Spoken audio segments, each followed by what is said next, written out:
ಆತ್ಮೀಯವಾದ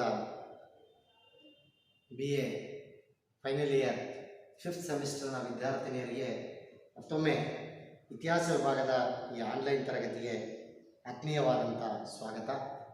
ಕಳೆದ ತರಗತಿಗಳಲ್ಲಿ ನಾವು ಭಾರತದಲ್ಲಿ ಆಂಗ್ಲರು ಮತ್ತು ಫ್ರೆಂಚರ ಪರಮಾಧಿಕಾರತ್ವದ ಸ್ಥಾಪನೆಗಾಗಿ ಆದಂಥ ಕರ್ನಾಟಕ ಯುದ್ಧಗಳ ಬಗ್ಗೆ ಚರ್ಚೆ ಮಾಡ್ತಾ ಇದ್ವಿ. ಆ 3 ಯುದ್ಧಗಳ ಮೂಲಕ ಭಾರತದಲ್ಲಿ ಫ್ರೆಂಚರನ್ನು ಸೋಲಿಸಿ ಬ್ರಿಟಿಷರು ತಮ್ಮ ಅಧಿಕಾರವನ್ನು ಸ್ಥಾಪಿಸುವಲ್ಲಿ ಯಶಸ್ವಿಯಾದರು ಅನ್ನೋದನ್ನು ನೋಡ್ತಾ ಹೋದ್ವಿ. ಹಾಗಾದರೆ ಆ ಫ್ರೆಂಚರ ಸೋಲಿಗೆ ಬ್ರಿಟಿಷರ ಗೆಲುವಿಗೆ ಏನು ಕಾರಣ ಆಯಿತು?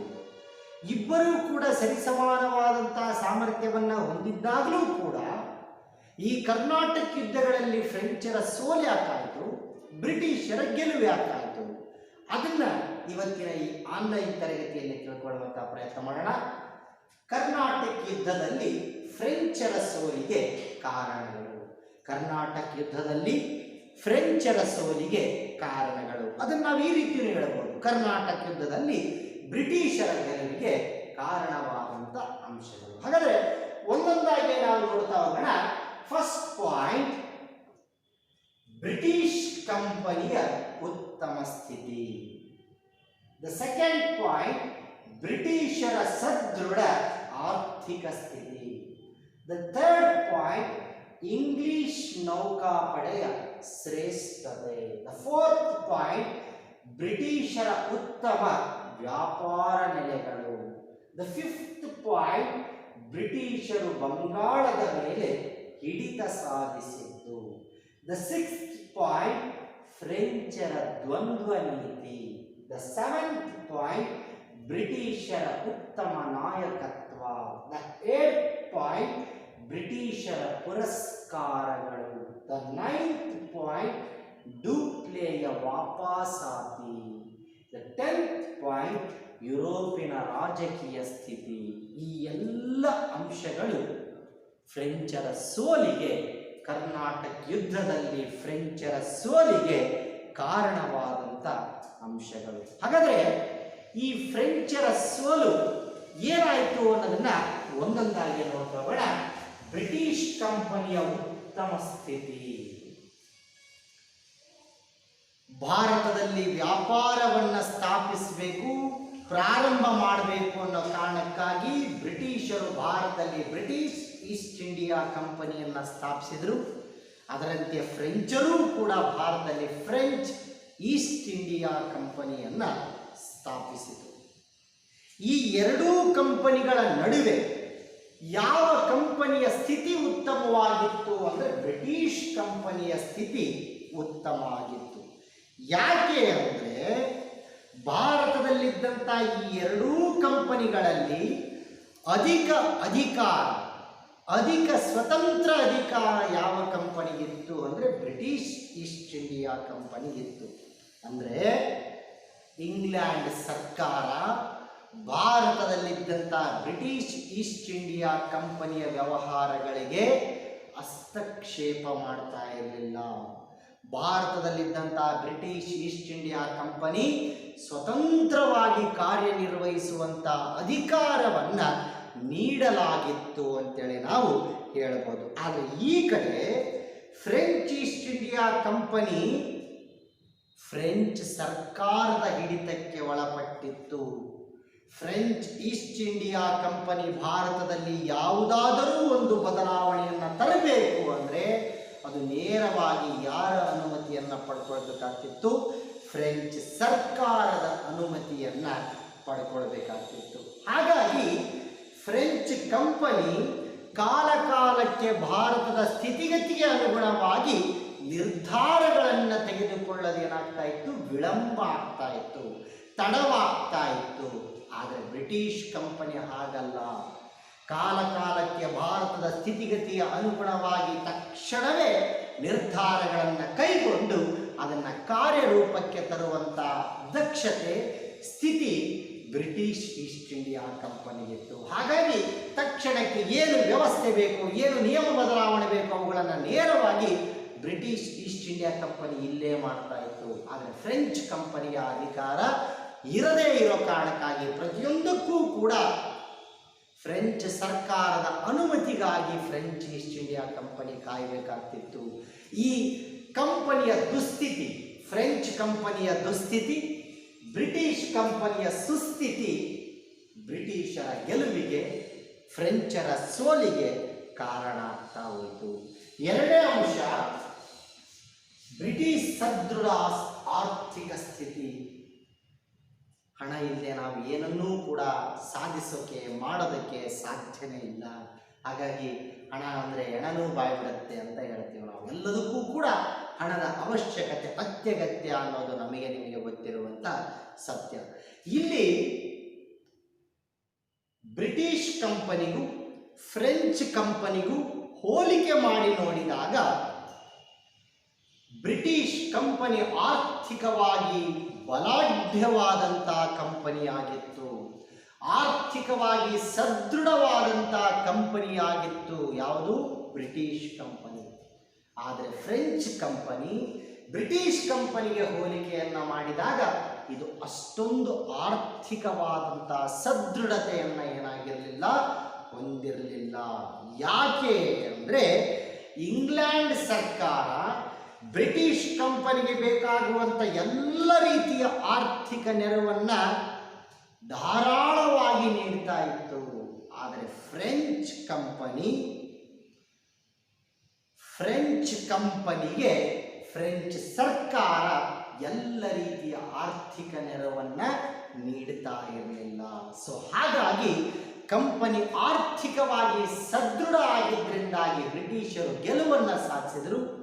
ಫ್ರೆಂಚ್ ಕಂಪನಿ ಆರ್ಥಿಕವಾಗಿ ದುರ್ಬಲವಾಗಿದ್ದರಿಂದ ಯೋಜನೆಗಳನ್ನು ಕಾರ್ಯಗತ ಮಾಡುವಲ್ಲಿ ಏನಾಯಿತು, ವಿಳಂಬ ಆಗ್ತಾ ಹೋಯಿತು, ಹಿನ್ನಡೆ ಆಗ್ತಾ ಹೋಯಿತು. ಅದು ಕೂಡ ಫ್ರೆಂಚರ ಸೋಲಿಗೆ ಕಾರಣ ಆಗ್ತಾ ಹೋಯಿತು ಅಂತೇಳಿ ನಾವು ಹೇಳ್ಬೋದು. ಥರ್ಡ್ ಪಾಯಿಂಟ್, ಇಂಗ್ಲಿಷ್ ನೌಕಾಪಡೆಯ ಶ್ರೇಷ್ಠತೆ. ಬ್ರಿಟಿಷ್ ನೌಕಾಪಡೆ ಜಗತ್ತಿನ ಶ್ರೇಷ್ಠ ನೌಕಾಪಡೆಗಳಲ್ಲಿ ಒಂದು. ಶ್ರೇಷ್ಠ ಜಗತ್ತಿನ ಎಲ್ಲ ನೌಕಾಪಡೆಗಳಿಗಿಂತ ಅತ್ಯಂತ ಹೆಚ್ಚಿನ ಬಲಾಢ್ಯ ನೌಕಾಪಡೆಯನ್ನು ಹೊಂದಿದಂಥ ದೇಶ ಇಂಗ್ಲೆಂಡ್ ಅನ್ನುವಂಥದ್ದು ಪ್ರತಿಯೊಬ್ಬರಿಗೂ ಕೂಡ ಗೊತ್ತಿರುವಂಥ ವಿಚಾರ. ಹಾಗಾಗಿ ಬ್ರಿಟಿಷರು, ಇಂಗ್ಲೆಂಡಿನ ಶ್ರೇಷ್ಠ ನೌಕಾಪಡೆ ಭಾರತದ ಸಮುದ್ರ ತೀರಗಳಲ್ಲಿ ತನ್ನ ಪ್ರಭುತ್ವವನ್ನು ಸ್ಥಾಪಿಸೋದು ಏನಾಗ್ತಾ ಹೋಯಿತು, ಬಹಳ ಸುಲಭ ಆಗ್ತಾ ಹೋಯಿತು. ಭಾರತದ ಕರಾವಳಿ ಪ್ರದೇಶಗಳನ್ನು ತನ್ನ ಹಿಡಿತದಲ್ಲಿ ಇಟ್ಟುಕೊಳ್ಳೋದು ಇಂಗ್ಲೆಂಡಿಗೆ, ಬ್ರಿಟಿಷರಿಗೆ ಬಹಳ ಸುಲಭ ಆಗ್ತಾ ಹೋಯಿತು. ಆದರೆ ಫ್ರೆಂಚರಲ್ಲಿ ದುರ್ಬಲವಾದಂಥ ನೌಕಾಪಡೆ ಇದ್ದಿದ್ದರಿಂದಾಗಿ ಅವರು ಸೀಮಿತ ಕರಾವಳಿ ಪ್ರದೇಶಗಳನ್ನು ಮಾತ್ರ ವಶಪಡಿಸಿಕೊಳ್ಳೋದಕ್ಕೆ ಸಾಧ್ಯ ಆಯಿತು. ಈ ಕರಾವಳಿ ಪ್ರದೇಶದಿಂದ ಏನು ಲಾಭ ಆಗುತ್ತೆ ಅಂತ ನೀವು ಕೇಳಬಹುದು. ಕರಾವಳಿ ಪ್ರದೇಶಗಳು ಹೆಚ್ಚೆಚ್ಚು ಇದ್ದಂತೆಲ್ಲ ವಸ್ತುಗಳ ಆಮದಿಗೆ, ವಸ್ತುವಿನ ರಫ್ತಿಗೆ ಏನಾಗುತ್ತೆ, ಅನುಕೂಲ ಆಗುತ್ತೆ. ಸರಬರಾಜು ಮಾಡೋದಕ್ಕೆ ಏನಾಗುತ್ತೆ, ಅನುಕೂಲ ಆಗುತ್ತೆ. ನಮಗೆ ಸೀಮಿತ ಕರಾವಳಿ ಪ್ರದೇಶ ಇತ್ತು ಅಂದರೆ ಅಲ್ಲಿ ಎಲ್ಲವನ್ನೂ ಕೂಡ ಅದೇ ಸ್ಥಳದಿಂದ ಮಾಡೋದಕ್ಕೆ ಏನಾಗಲ್ಲ, ಸಾಧ್ಯ ಆಗಲ್ಲ. ಶ್ರೇಷ್ಠವಾದಂಥ ನೌಕಾಪಡೆಯನ್ನು ಹೊಂದಿದಂಥ ಇಂಗ್ಲೆಂಡ್ ಅತ್ಯಂತ ಸುಲಭವಾಗಿ ದೇಶದ ವಿಸ್ತಾರವಾದಂಥ ಕರಾವಳಿ ಪ್ರದೇಶವನ್ನು ತನ್ನ ಹಿಡಿತದಲ್ಲಿ ಇಟ್ಟುಕೊಂಡಿದ್ದರಿಂದಾಗಿ ಫ್ರೆಂಚರನ್ನು ಕಟ್ಟಿ ಹಾಕೋದು ಏನಾಯಿತು, ಬ್ರಿಟಿಷರಿಗೆ ಸುಲಭ ಆಗ್ತಾ ಹೋಯಿತು ಅಂತೇಳಿ ನಾವು ಹೇಳ್ಬೋದು. ಹಾಗೆ ಮತ್ತೊಂದು ಪ್ರಮುಖವಾದಂಥ ವಿಚಾರ, ಬ್ರಿಟಿಷರ ಉತ್ತಮ ವ್ಯಾಪಾರ ನೆಲೆಗಳು. ನೋಡ್ರಿ, ವ್ಯಾಪಾರವನ್ನು ಮಾಡುವಂಥ ವ್ಯಕ್ತಿಯ ಮನಸ್ಥಿತಿ ಯಾವ ರೀತಿ ಇರುತ್ತೆ ಅಂದರೆ, ತಾನು ವ್ಯಾಪಾರ ಆರಂಭ ಮಾಡುವಂಥ ಜಾಗ ಚೆನ್ನಾಗಿರಬೇಕು, ಆ ಜಾಗ ಅತ್ಯಂತ ಹೆಚ್ಚಿನ ಲಾಭವನ್ನು ತಂದುಕೊಡುವಂಥ ರೀತಿಯಲ್ಲಿರಬೇಕು ಅಂತ ಆಲೋಚನೆ ಮಾಡೋದು ಸಹಜವಾದಂಥ ಸ್ಥಿತಿನೇ. ಹಾಗಾಗಿ ಬ್ರಿಟಿಷರು ಭಾರತದಲ್ಲಿ ತಮ್ಮ ಮೊದಲ ಆದ್ಯತೆಯನ್ನು ವ್ಯಾಪಾರದ ವಿಸ್ತರಣೆ ಕೊಡ್ತಾ ಹೋದರು. ಮತ್ತೊಮ್ಮೆ ಹೇಳ್ತಾ ಇದ್ದೀನಿ, ನೆನ್ಪಿಟ್ಕೊಳ್ರಿ, ಬ್ರಿಟಿಷರು ಭಾರತದಲ್ಲಿ ತಮ್ಮ ಮೊದಲ ಆದ್ಯತೆಯನ್ನು ವ್ಯಾಪಾರದ ವಿಸ್ತರಣೆಗೆ ಕೊಡ್ತಾ ಹೋದರು. ಹಾಗಾಗಿ ಅತ್ಯಂತ ಪ್ರಮುಖ ಪ್ರಸಿದ್ಧ ಸಮುದ್ರ ತೀರದ ಪ್ರದೇಶಗಳನ್ನು ಅವರು ಹಿಡಿದಿಟ್ಟುಕೊಳ್ಳುವಲ್ಲಿ ಏನಾದರೂ ಯಶಸ್ವಿಯಾದರು. ಅದರಲ್ಲಿ ನಿಮಗೆ ಗೊತ್ತಿರಲಿ, ಕಲ್ಕತ್ತಾ, ಬಾಂಬೆ, ಮದ್ರಾಸ್. ಇವು ಮೂರೂ ಕೂಡ ದೇಶದ ಅತ್ಯಂತ ಬಲಿಷ್ಠವಾದಂತಹ ನಗರಗಳಾಗಿದ್ದು ಸಮುದ್ರ ತೀರ ಪ್ರದೇಶಗಳಾಗಿದ್ದು, ಹಾಗಾಗಿ ಈ ಮೂರೂ ಪ್ರಮುಖ ನೆಲೆಗಳನ್ನು ಬ್ರಿಟಿಷರು ವಶಪಡಿಸಿಕೊಳ್ಳುವಲ್ಲಿ ಅಥವಾ ಅಲ್ಲಿ ತಮ್ಮ ವ್ಯಾಪಾರ ಕೇಂದ್ರಗಳನ್ನು ಸ್ಥಾಪಿಸುವಲ್ಲಿ ಅವರು ಯಶಸ್ವಿಯಾದರು. ಇದು ಅವರ ಅತ್ಯಧಿಕ ಪ್ರಮಾಣದ ವ್ಯಾಪಾರಕ್ಕೆ ಏನಾಗ್ತಾ ಹೋಯಿತು, ಅನುಕೂಲವನ್ನು ಮಾಡಿಕೊಡ್ತು ಅಂತ ಹೇಳಬಹುದು. ಆದರೆ ಫ್ರೆಂಚರ ಕಡೆಗೆ ನಾವು ಹೋದಾಗ ಅವರಿಗೆ ಕೇವಲ ಪಾಂಡಿಚೇರಿ ಎನ್ನುವಂತಹ ಪ್ರದೇಶ ಮಾತ್ರ ಅತ್ಯಂತ ಉತ್ತಮ ವ್ಯಾಪಾರ ನೆಲೆಯಾಗಿತ್ತು. ಉಳಿದಂತೆ ಯಾವೂ ಕೂಡ ಅಷ್ಟೊಂದು ಪ್ರಮುಖವಾದಂತಹ ವ್ಯಾಪಾರದ ನೆಲೆಗಳು ಆಗಿರಲಿಲ್ಲ. ಹೀಗಾಗಿ ಅವರ ವ್ಯಾಪಾರದ ನೆಲೆಗಳು ಉತ್ತಮ ಸ್ಥಿತಿಯಲ್ಲಿದ್ದಂತಹ ವ್ಯಾಪಾರದ ನೆಲೆಗಳಿಂದಾಗಿ ಅವರಿಗೂ ಲಾಭವೂ ಕೂಡ ಜಾಸ್ತಿ ಆಯಿತು, ಹಾಗೆ ಅವರ ಶಕ್ತಿಯೂ ಕೂಡ ಜಾಸ್ತಿ ಆಗ್ತಾ ಹೋಯಿತು. ವ್ಯಾಪಾರಕ್ಕೆ ಮಾತ್ರ ಅವರು ಸೀಮಿತ ಆಗಿದ್ದರಿಂದ ಬ್ರಿಟಿಷರು ಅತಿ ಹೆಚ್ಚಿನ ವ್ಯಾಪಾರ ಕೇಂದ್ರಗಳನ್ನು ಹೊಂದೋದಕ್ಕೆ ಏನಾಗ್ತಾ ಹೋಯಿತು, ಸಾಧ್ಯ ಆಗ್ತಾ ಹೋಯಿತು. ಆದರೆ ಫ್ರೆಂಚರು ಸೀಮಿತ ವ್ಯಾಪಾರ ಕೇಂದ್ರಗಳನ್ನು ಹೊಂದಿ ಬ್ರಿಟಿಷರ ಕೈಯಲ್ಲಿ ಸೋಲನ್ನು ಅನುಭವಿಸಬೇಕಾಯಿತು. ಹಾಗೆ ನೆಕ್ಸ್ಟ್ ಇರುವಂಥ ವಿಚಾರ, ಬ್ರಿಟಿಷರು ಬಂಗಾಳದ ಮೇಲೆ ಹಿಡಿತ ಸಾಧಿಸಿದ್ದು. ಬಂಗಾಳ ನಮ್ಮ ಅವತ್ತಿನ ದೇಶದ ಅತ್ಯಂತ ಸಂಪದ್ಭರಿತವಾದಂತಹ ಪ್ರದೇಶ. ಬಂಗಾಳ ಅಂದರೆ ಇವತ್ತಿನ ಬಾಂಗ್ಲಾ ಅಂತ ಏನು ಕರಿತಾ ಇದ್ದೆವು, ಆದರೆ ಅವತ್ತು ಬಂಗಾಳ, ಬಿಹಾರ್, ಒರಿಸ್ಸಾ 3 ರಾಜ್ಯಗಳನ್ನು ಒಳಗೊಂಡಂಥ ಒಂದು ದೊಡ್ಡ ಪ್ರಾಂತ್ಯವಾಗಿತ್ತು. ಆ ಬಂಗಾಳವನ್ನು ಅವತ್ತಿನ ಕಾಲದಲ್ಲಿ ಸೋನಾ ಬಂಗಾಲ್ ಅಂತ ಕರಿತಾ ಇದ್ರು, ಬಂಗಾರದ ಬಂಗಾಳ ಅಂತ ಕರಿತಾ ಇದ್ರು. ಅದಕ್ಕೆ ಕಾರಣ ಅಷ್ಟೊಂದು ಸಂಪದ್ಭರಿತವಾದಂಥ ಪ್ರದೇಶ, ಸುದೀರ್ಘವಾದಂಥ ಕರಾವಳಿ ತೀರವನ್ನು ಹೊಂದಿದಂಥ ಪ್ರದೇಶ ಆಗಿದ್ದರಿಂದಾಗಿ ಅಂಥ ಒಂದು ಸ್ಥಳದ ಮೇಲೆ ಬ್ರಿಟಿಷರು ತಮ್ಮ ಹಿಡಿತವನ್ನು ಮೊಟ್ಟ ಮೊದಲಿಗೆ ಸಾಧಿಸುವಲ್ಲಿ ಏನಾದರೂ ಅವರು ಯಶಸ್ವಿಯಾದರು. ಯಾಕೆ ಅಂದರೆ ಆ ಬಂಗಾಳದ ಮೂಲಕ ಇಡೀ ಭಾರತವನ್ನು ತಮ್ಮ ಹಿಡಿತಕ್ಕೆ ಒಳಪಡಿಸಿಕೊಳ್ಳಬಹುದು ಅನ್ನುವಂಥ ಯೋಜನೆ ಬ್ರಿಟಿಷರದಾಗಿತ್ತು. ಆದರೆ ಫ್ರೆಂಚರು ಈ ಕಾರ್ಯದಲ್ಲಿ ಹಿನ್ನಡೆಯನ್ನು ಅನುಭವಿಸಿದರು. ಫ್ರೆಂಚರು ಈ ಕಾರ್ಯದಲ್ಲಿ ಭಾರತದ ಪ್ರಸಿದ್ಧ ಫಲವತ್ತಾದಂತಹ ಪ್ರದೇಶದ ಮೇಲೆ ಹಿಡಿತವನ್ನು ಸಾಧಿಸುವಲ್ಲಿ ಅವರು ಹಿಂದೆ ಬಿದ್ದರು. ಬ್ರಿಟಿಷರು ಪ್ರಬಲವಾದಂತಹ ಸುಸ್ಥಿತಿಯಲ್ಲಿದ್ದಂತಹ ಶ್ರೀಮಂತಿಕೆಯಿಂದ ಕೂಡಿದಂತಹ ಫಲವತ್ತತೆಯಿಂದ ಕೂಡಿದಂತಹ ಪ್ರದೇಶದ ಮೇಲೆ ಹಿಡಿತವನ್ನು ಸಾಧಿಸಿ ತಮ್ಮ ಶಕ್ತಿಯನ್ನು ಮತ್ತಷ್ಟು ಅವರು ಏನು ಮಾಡ್ತಾ ಹೋದರು, ಹೆಚ್ಚಿಸಿಕೊಂಡು ಫ್ರೆಂಚರನ್ನು ಸೋಲಿಸೋದೇನಾಗ್ತಾ ಹೋಯಿತು, ಅವರಿಗೆ ಸುಲಭ ಆಗ್ತಾ ಹೋಯಿತು. ಹಾಗೆ ಫ್ರೆಂಚರ ದ್ವಂದ್ವ ನೀತಿ ಬಹಳ ಪ್ರಮುಖವಾದಂತಹ ವಿಚಾರ ಇದು. ಯಾಕೆ ಪ್ರಮುಖ ಅಂದರೆ ಮನುಷ್ಯ ಒಂದು ಕಾಲಕ್ಕೆ ಒಂದೇ ಕೆಲಸವನ್ನು ಮಾಡೋದಕ್ಕೆ ಸಾಧ್ಯ. ಒಂದು ಕಾಲಕ್ಕೆ ನಾವು 2 ಕೆಲಸಗಳನ್ನು ಮಾಡ್ತೀವಿ ಅಂದರೆ ಆ 2 ಕೆಲಸಗಳು ಕೂಡ ಪರಿಪೂರ್ಣ ಆಗೋದಕ್ಕೆ ಸಾಧ್ಯ ಇಲ್ಲ. ಇಲ್ಲಿ ಫ್ರೆಂಚರು ಮಾಡಿದ್ದು ಕೂಡ ಅದೇ ತಪ್ಪು.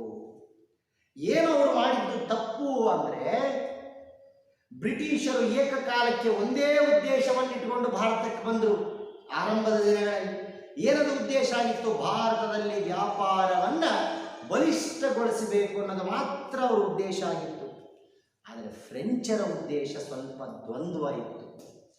ಫ್ರೆಂಚರ ಉದ್ದೇಶ ಬರೀ ವ್ಯಾಪಾರ ಮಾತ್ರ ಅಲ್ಲ, ವ್ಯಾಪಾರದ ಜೊತೆಗೆ ಭಾರತದ ಕೆಲ ಪ್ರದೇಶಗಳನ್ನು ತಮ್ಮ ವಶಕ್ಕೆ ತೆಗೆದುಕೊಳ್ಳಬೇಕು, ಭಾರತದಲ್ಲಿ ಫ್ರೆಂಚರ ಸಾಮ್ರಾಜ್ಯವನ್ನು ವಿಸ್ತರಿಸಬೇಕು ಅನ್ನುವಂಥದ್ದು ಅವರ ಆಸೆಯಾಗಿತ್ತು. ಹಾಗಾಗಿ ವ್ಯಾಪಾರಕ್ಕೂ ಕೂಡ ಪರಿಪೂರ್ಣವಾದಂಥ ಶ್ರಮವನ್ನು ಹಾಕದೆ, ಈ ಕಡೆ ಪ್ರದೇಶಗಳನ್ನು ವಶಪಡಿಸಿಕೊಳ್ಳೋದಕ್ಕೂ ಕೂಡ ಪರಿಪೂರ್ಣವಾದಂಥ ಶ್ರಮವನ್ನು ಹಾಕದೆ 2 ಕೆಲಸಗಳಲ್ಲಿ ಅವರು ಪರಿಪೂರ್ಣ ಆಗೋದಕ್ಕೆ ಸಾಧ್ಯ ಆಗಲಿಲ್ಲ.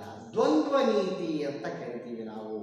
ಅವಶ್ಯಕವಾಗಿರುವಂಥ ಕೆಲಸವನ್ನು ಮೊದಲು ಮಾಡಿ ನಂತರ ಬೇರೆ ಕೆಲಸಕ್ಕೆ ಕೈ ಹಾಕೋದ್ರಿಂದ ನಾವು 2 ಕೆಲಸಗಳಲ್ಲಿ ಯಶಸ್ಸನ್ನು ಪಡಿಬೋದು. ಆದರೆ ಬ್ರಿಟಿಷರು ಹಾಗೆ ಮಾಡಲಿಲ್ಲ. ಬ್ರಿಟಿಷರು ಕೇವಲ ವ್ಯಾಪಾರಕ್ಕೆ ಮಾತ್ರ ಸೀಮಿತ ಆಗಿ ವ್ಯಾಪಾರವನ್ನು ಅತ್ಯಂತ ಹೆಚ್ಚಿನ ಪ್ರದೇಶಗಳಿಗೆ ವಿಸ್ತರಿಸಿ ಆ ಹೆಚ್ಚಿನ ಪ್ರದೇಶಗಳಲ್ಲಿ ವಿಸ್ತಾರವಾದಂತಹ ವ್ಯಾಪಾರದಿಂದ ಅಧಿಕ ಲಾಭವನ್ನು ಪಡ್ಕೊಂಡು ಆ ಅಧಿಕ ಲಾಭದಿಂದ ಕಂಪನಿಯನ್ನು ಆರ್ಥಿಕವಾಗಿ ಸದೃಢಗೊಳಿಸಿ ನಂತರ ಅವರು ತಮಗೆ ಎದುರಾದಂಥ ಫ್ರೆಂಚರನ್ನು ಬಡಿದು ಓಡಿಸುವಲ್ಲಿ ಏನಾದರೂ ಅವರು ಯಶಸ್ವಿಯಾದರು ಅಂತೇಳಿ ನಾವು ಹೇಳ್ಬೋದು. ಹಾಗೆ ನೆಕ್ಸ್ಟ್ ಪಾಯಿಂಟ್, ಬ್ರಿಟಿಷರ ಉತ್ತಮ ನಾಯಕತ್ವ ಬಹಳ ಪ್ರಮುಖವಾದಂಥ ವಿಚಾರ. ಲೀಡರ್ ಸರಿಗಿದ್ರೆ ಫಾಲೋವರ್ಸ್ ಸರಿ ಇರ್ತಾರೆ. ಅದಕ್ಕೆ ಹೇಳ್ತೇವೆ ನಾವು ಯಥಾ ರಾಜ ತಥಾ ಪ್ರಜಾ ಅಂತ ಕರಿತೀವಿ. ರಾಜ ಚೆನ್ನಾಗಿದ್ರೆ, ಕ್ಯಾಪ್ಟನ್ ಚೆನ್ನಾಗಿದ್ರೆ, ನಾಯಕ ಚೆನ್ನಾಗಿದ್ರೆ ಆತನ ಹಿಂದಿರುವಂಥ ಎಲ್ಲ ಹಿಂಬಾಲಕರು ಕೂಡ ಅದೇ ರೀತಿಯ ಆತ್ಮವಿಶ್ವಾಸವನ್ನು ಗಳಿಸಿಕೊಂಡು ಮುನ್ನುಗ್ತಾರೆ. ಬಹುಶಃ ಎಲ್ಲರಿಗೂ ಕೂಡ ಗೊತ್ತಿರಬಹುದು, ವಾಸ್ಕೋ ಡಿ ಗಾಮನ ಜೀವನದಲ್ಲಿ ಕೂಡ ಅದೇ ರೀತಿಯ ಒಂದು ಘಟನೆ ನಡೆಯುತ್ತೆ. ಕೊಲಂಬಸ್ನ ಜೀವನದಲ್ಲಿ ಕೂಡ ಅದೇ ರೀತಿಯ ಒಂದು ಘಟನೆ ನಡೆಯುತ್ತೆ. ಅವರು ಸಮುದ್ರ ಮಾರ್ಗವನ್ನು ಹುಡುಕುವಂತಹ ಸಮಯದಲ್ಲಿ ಬಹಳಷ್ಟು ಕಾಲಗಳು ಕಳೆದರೂ ಕೂಡ ಅವರಿಗೆ ಭೂಪ್ರದೇಶಗಳು ಪತ್ತೆ ಆಗಲಿಲ್ಲ. ಕೊನೆಗೆ ಇನ್ನೇನು ಎಲ್ಲ ನಾವಿಕರು ಕೂಡ ವಾಪಸ್ ಹೋಗೋಣ ಅನ್ನುವಂತಹ ಸಮಯದಲ್ಲೇ ಈ ನಾವಿಕರು ಅವರಿಗೆ ಧೈರ್ಯ ತುಂಬುವಂಥ ಕೆಲಸ ಮಾಡಿದರು. ಇನ್ನು ಒಂದು ದಿನ ನಾವು ಮುನ್ನುಗ್ಗೋಣ, ಪ್ರದೇಶ ಸಿಕ್ಕರೆ ನಾವು ಖುಷಿ ಪಡೋಣ, ಪ್ರದೇಶ ಸಿಗದೆ ಹೋದರೆ ವಾಪಸ್ ಆಗೋಣ ಅಂತ ಹೇಳಿದ್ರು. ಆ ಮಾತಿಗೆ ಪ್ರೇರಣೆಗೊಂಡಂತೆ ಎಲ್ಲ ನಾವಿಕರು ಮತ್ತೊಮ್ಮೆ ಮುನ್ನುಗ್ಗಿದ್ರು. ಜಗತ್ತಿನಲ್ಲಿ ಅದ್ಭುತವನ್ನು ಸೃಷ್ಟಿ ಮಾಡೋದಕ್ಕೆ ಏನಾಯಿತು, ಸಾಧ್ಯ ಆಯಿತು. ಹಾಗಾಗಿ ಕ್ಯಾಪ್ಟನ್ಸ್ ಬಹಳ ಇಂಪಾರ್ಟೆಂಟ್ ಆಗ್ತಾರೆ. ಅಂಥ ಕ್ಯಾಪ್ಟನ್ಸ್ ಬ್ರಿಟಿಷರ ಪರವಾಗಿದ್ದರು ಮತ್ತು ಆ ಕ್ಯಾಪ್ಟನ್ಸ್ಗಳಿಗೆ ಬ್ರಿಟಿಷ್ ಸರ್ಕಾರ ಕೂಡ ಅದೇ ಬೆಂಬಲವನ್ನು ಏನು ಮಾಡ್ತಾ ಹೋಯಿತು, ಕೊಡ್ತಾ ಹೋಯಿತು. ಫ್ರೆಂಚರಲ್ಲಿ ಅಂಥ ಕ್ಯಾಪ್ಟನ್ಸ್ ಇದ್ದಾಗಲೂ ಕೂಡ ಫ್ರೆಂಚ್ ಸರ್ಕಾರದ ಸಹಕಾರ ಸಿಗದೇ ಇರೋದ್ರಿಂದ ಫ್ರೆಂಚರು ಈ ಕರ್ನಾಟಕ ಯುದ್ಧಗಳಲ್ಲಿ ಏನು ಮಾಡಬೇಕಾಯಿತು, ಸೋಲನ್ನು ಅನುಭವಿಸಬೇಕಾಯಿತು. ಯಾಕಂದರೆ ಬ್ರಿಟಿಷರ ಪರವಾಗಿದ್ದಂಥ ರಾಬರ್ಟ್ ಕ್ಲೈವ್ ಇರ್ಬೋದು, ಸರ್ ಐರ್ ಕೂಟ್ ಇರ್ಬೋದು, ಇವರೆಲ್ಲ ಏನು ಪ್ಲಾನನ್ನು ಮಾಡ್ತಾ ಇದ್ರು ಆ ಪ್ಲಾನಿಗೆ ಸಂಪೂರ್ಣವಾದಂಥ ಬೆಂಬಲವನ್ನು ಕಂಪನಿ ಮತ್ತು ಬ್ರಿಟಿಷ್ ಸರ್ಕಾರ ಕೊಡ್ತಾ ಇತ್ತು. ಆದರೆ ಈ ಕಡೆ ಫ್ರೆಂಚರಲ್ಲಿ ಅತ್ಯಂತ ಮಹತ್ವಾಕಾಂಕ್ಷೆಯ ಗವರ್ನರ್ಗಳಿದ್ದರು. ಅದು ಡೂಪ್ಲೆ ಇರ್ಬೋದು, ಕೌಂಟ್ ಡಿ ಲ್ಯಾಲಿ ಇರ್ಬೋದು, ಗೋಡೆಹೋ ಇರ್ಬೋದು. ಇವರ ಯೋಜನೆಗೆ ಫ್ರೆಂಚ್ ಸರ್ಕಾರ ಮತ್ತು ಫ್ರೆಂಚ್ ಈಸ್ಟ್ ಇಂಡಿಯಾ ಕಂಪನಿ ಸಂಪೂರ್ಣವಾದಂಥ ಸಹಕಾರವನ್ನು ಕೊಡದೇ ಇದ್ದರಿಂದಾಗಿ ಆ ನಾಯಕರ ಶಕ್ತಿ ಏನಾಗ್ತಾ ಹೋಯಿತು, ಕಡಿಮೆ ಆಗ್ತಾ ಹೋಯಿತು. ಸೊ ಹಾಗಾಗಿ ಬ್ರಿಟಿಷ್ ಸಮರ್ಥ ನಾಯಕತ್ವದ ಕಾರಣಕ್ಕಾಗಿ ಈ ಕರ್ನಾಟಕ ಯುದ್ಧಗಳಲ್ಲಿ ಬ್ರಿಟಿಷರ ಗೆಲುವಾಯಿತು, ಫ್ರೆಂಚರ ಸೋಲಾಯಿತು ಅಂತೇಳಿ ನಾವು ಹೇಳಬಹುದಾಗಿದೆ. ಹಾಗೆ ಮತ್ತೊಂದು ಪ್ರಮುಖವಾದಂಥ ಅಂಶ ಬ್ರಿಟಿಷರ ಪುರಸ್ಕಾರಗಳು. ಬಹಳ ಪ್ರಮುಖವಾದಂಥ ವಿಚಾರ ಇದು ಕೂಡ. ಯಾಕಂದರೆ ಮನುಷ್ಯ ಯಾವುದೇ ಒಂದು ಕೆಲಸವನ್ನು ಮಾಡಬೇಕು ಅಂದರೆ ಅದರಿಂದ ಸಿಗುವಂಥ ಫಲ, ಅದರಿಂದ ಸಿಗುವಂಥ ಪುರಸ್ಕಾರ, ಅದರಿಂದ ಸಿಗುವಂಥ ಶಹಬಾಷ್ಗಿರಿ ಅವನನ್ನು ಮತ್ತಷ್ಟು ಶಕ್ತಿಶಾಲಿಯನ್ನಾಗಿ ಮಾಡುತ್ತೆ. ಮಕ್ಕಳನ್ನು ನಾವು 100 ಮೀಟರ್ ಓಟವನ್ನು ಓಡಿಸುವಂತಹ ಸಮಯದಲ್ಲಿ ಎದುರುಗಡೆ ಒಂದು ಪ್ರೈಸ್ ಇದೆ ಅಂತ ಹೇಳಿದಾಗ ಮಕ್ಕಳಲ್ಲಿ ಎಲ್ಲರಲ್ಲಿ ಕೂಡ ನವಚೈತನ್ಯ ಸೃಷ್ಟಿಯಾಗಿ ಆ ಪ್ರೈಸ್ಗಾಗಿ ಎಲ್ಲರೂ ಕೂಡ ಏನು ಮಾಡ್ತಾರೆ, ಓಡಿ ಹೋಗ್ತಾರೆ. ಹಾಗೆ ಇಲ್ಲಿ ಆಂಗ್ಲರ ಕಂಪನಿ, ಬ್ರಿಟಿಷ್ ಕಂಪನಿ ತನ್ನ ಕಂಪನಿಯಲ್ಲಿ ಅತ್ಯಂತ ಪ್ರಾಮಾಣಿಕವಾಗಿ, ಅತ್ಯಂತ ಕಾರ್ಯದಕ್ಷತೆಯಿಂದ ಕಾರ್ಯನಿರ್ವಹಿಸುವಂಥ ಎಲ್ಲ ಸಿಬ್ಬಂದಿಗೆ ಬಿರುದುಗಳನ್ನು ಕೊಡ್ತಾ ಇತ್ತು, ಪ್ರಮೋಷನ್ಸ್ಗಳನ್ನು ಕೊಡ್ತಾ ಇತ್ತು, ಬಡ್ತಿಗಳನ್ನು ಕೊಡ್ತಾ ಇತ್ತು, ಉಡುಗೊರೆಗಳನ್ನು ಕೊಡ್ತಾ ಇತ್ತು, ಬಹುಮಾನಗಳನ್ನು ಕೊಡ್ತಾ ಇತ್ತು.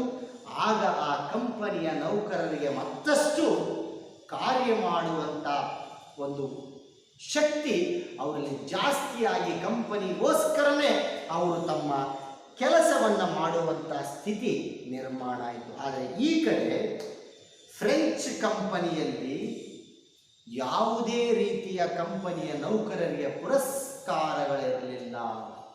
ದುಡಿಯುವಂಥ ಕೈಗಳಿಗೆ, ದೇಹವನ್ನು ದಂಡಿಸುವಂಥ ಬೆನ್ನುಗಳಿಗೆ ಬೆನ್ನು ತಟ್ಟಿ ಅದನ್ನು ಇನ್ನಷ್ಟು ಉರುಪುಗೊಳ್ಳುವಂಥ ರೀತಿಯ ಪರಿಸ್ಥಿತಿ ಫ್ರೆಂಚ್ ಕಂಪನಿಯಲ್ಲಿ ಇರಲಿಲ್ಲ. ಬ್ರಿಟಿಷ್ ಕಂಪನಿಯಲ್ಲಿ ಆ ಸಹಕಾರ ಭಾವನೆ ಅವರನ್ನು ಮತ್ತಷ್ಟು ಕೆಲಸ ಮಾಡುವಂತೆ ಮಾಡ್ತಾ ಇತ್ತು. ಆದರೆ ಫ್ರೆಂಚರಲ್ಲಿದ್ದಂತಹ ಸಹಕಾರ ಭಾವನೆ ಇಲ್ಲದೇ ಇರೋದ್ರಿಂದ ಆ ಕಂಪನಿ ಮತ್ತು ನೌಕರರು ಕೆಲವು ಕಾರ್ಯಕ್ಕೆ ಮಾತ್ರ ಸೀಮಿತ ಆಗ್ತಾ ಹೋದರು. ಹಾಗೆ ಮತ್ತೊಂದು ಪ್ರಮುಖವಾದಂಥ ವಿಚಾರ, ಡೂಪ್ಲೆಯ ವಾಪಸಾತಿ. ಇದು ಬಹಳ ಪ್ರಮುಖವಾದಂಥ ವಿಚಾರ. ಯಾಕಂದರೆ ಡೂಪ್ಲೆ ಒಬ್ಬ ಮಹತ್ವಾಕಾಂಕ್ಷಿಯಾದಂಥ ವ್ಯಕ್ತಿ.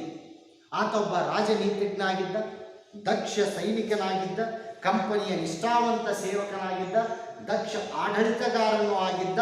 ಹಾಗೆ ಭಾರತದ ಎಲ್ಲ ರಾಜಕೀಯ ಸ್ಥಿತಿಗತಿಗಳನ್ನು ತಿಳಿದುಕೊಂಡವನಾಗಿದ್ದ. ಅತ್ಯಂತ ಜಾಣತನದಿಂದ ಕಂಪನಿಯನ್ನು ಮುನ್ನುಗ್ಗಿಸೋದು ಹೇಗೆ ಅನ್ನೋದು ಮಾತ್ರ ಅವನಿಗೆ ಗೊತ್ತಿತ್ತು. ಅಂಥ ವ್ಯಕ್ತಿಯನ್ನು, ಅಂಥ ಸಮರ್ಥ ವ್ಯಕ್ತಿಯನ್ನು ಅನವಶ್ಯಕವಾಗಿ ಯಾವುದೇ ಕಾರಣಗಳಿಲ್ಲದೆ ಫ್ರೆಂಚ್ ಗವರ್ನರ್ ಸ್ಥಾನದಿಂದ ಕಿತ್ತು ಹಾಕಿದ್ದು ಫ್ರೆಂಚ್ ಸರ್ಕಾರ ಮಾಡಿದಂಥ ಬಹುದೊಡ್ಡ ಅಪರಾಧ. ಆ ಡೂಪ್ಲೆಯನ್ನು ವಾಪಸ್ ಫ್ರೆಂಚ್ಗೆ ಕರೆಸ್ಕೊಂಡಿದ್ದು ಭಾರತದಲ್ಲಿ ಫ್ರೆಂಚರ ಅಸ್ತಿತ್ವವನ್ನು ಕಳ್ಕೊಳ್ಳೋದಕ್ಕೆ ಅವರೇ ದಾರಿ ಮಾಡಿಕೊಟ್ಟಂಗಾಯಿತು ಅಂತೇಳಿ ನಾವು ಹೇಳ್ಬೋದು. ಹಾಗೆ ಕೊನೆಯ ಅಂಶ ಯುರೋಪಿನ ರಾಜಕೀಯ ಸ್ಥಿತಿ. ಯುರೋಪಿನ ರಾಜಕೀಯ ಸ್ಥಿತಿ. ಈ ಯುರೋಪ್ ಒಂದು ರೀತಿಯ ಗೊಂದಲದ ಗೂಡಾಗಿತ್ತು. ಈ ಯುರೋಪ್ ಒಂದು ರೀತಿಯ ರಾಜಕೀಯದ ಅತಂತ್ರ ಸ್ಥಿತಿಗೆ ಕಾರಣ ಆಗ್ತಾ ಇತ್ತು. ಯಾಕಂದರೆ ಯುರೋಪ್ ಯಾವಾಗಲೂ ಕೂಡ ಕ್ರಾಂತಿಗಳಲ್ಲಿ ತೊಡಗಿತ್ತು. ಅದು ಯಾರ ನಡುವೆ ಅಂದರೆ ಫ್ರೆಂಚ್ ಮತ್ತು ಬ್ರಿಟಿಷರ ನಡುವೆ. ಸೊ ಈ ಕಲಹ ಭಾರತಕ್ಕೂ ಕೂಡ ವ್ಯಾಪಿಸಿ ಅಲ್ಲಿ ಈ ಎರಡೂ ಕಡೆಯ ಕಲಹಗಳನ್ನು ನಿರ್ವಹಿಸುವಂಥ ಶಕ್ತಿ ಆಂಗ್ಲರಿಗೆ ಇತ್ತು. ಆದರೆ ಎರಡೂ ಕಡೆಯ ಕಲಹಗಳನ್ನು ನಿರ್ವಹಿಸುವಂಥ ಶಕ್ತಿ ಫ್ರೆಂಚರಿಗೆ ಇರಲಿಲ್ಲ. ಹೀಗಾಗಿ ಆ ಫ್ರೆಂಚರು ಕರ್ನಾಟಕ ಯುದ್ಧಗಳಲ್ಲಿ ಸೋಲನ್ನು ಅನುಭವಿಸಬೇಕಾಯಿತು ಅಂತೇಳಿ ನಾವು ಹೇಳ್ಬೋದು. ಹೀಗೆ ವಿದ್ಯಾರ್ಥಿಗಳ ಒಟ್ಟು 10 ಅಂಶಗಳಿಂದ, ಇನ್ನು ಬೇಕಾದಷ್ಟು ಅಂಶಗಳನ್ನು ನಾವು ನೀಡ್ಬೋದು, ಆದರೆ ಇಲ್ಲಿರುವಂಥ 10 ಅಂಶಗಳಿಂದ ಕರ್ನಾಟಕ ಯುದ್ಧಗಳಲ್ಲಿ ಫ್ರೆಂಚರ ಸೋಲಿಗೆ ಈ ಎಲ್ಲ ಅಂಶಗಳು ಕಾರಣವಾದವು ಅನ್ನೋದನ್ನು ನಾವು ತಿಳ್ಕೊಳ್ಳೋಣ ಅಂತ ಹೇಳ್ತಾ, ಹೀಗೆ ಈ ಕರ್ನಾಟಕ ಯುದ್ಧಗಳ ಬಗ್ಗೆ ಇಲ್ಲಿವರೆಗೂ ನಾವು ಸಂಪೂರ್ಣವಾದಂಥ ವಿಚಾರವನ್ನು ತಿಳ್ಕೊಂಡಿದ್ದೀವಿ ಅಂತ ಹೇಳ್ತಾ ಈ ಆನ್ಲೈನ್ ತರಗತಿಯನ್ನು ಮುಕ್ತಾಯಗೊಳಿಸ್ತಾ ಇದ್ದೀನಿ. ಧನ್ಯವಾದಗಳು.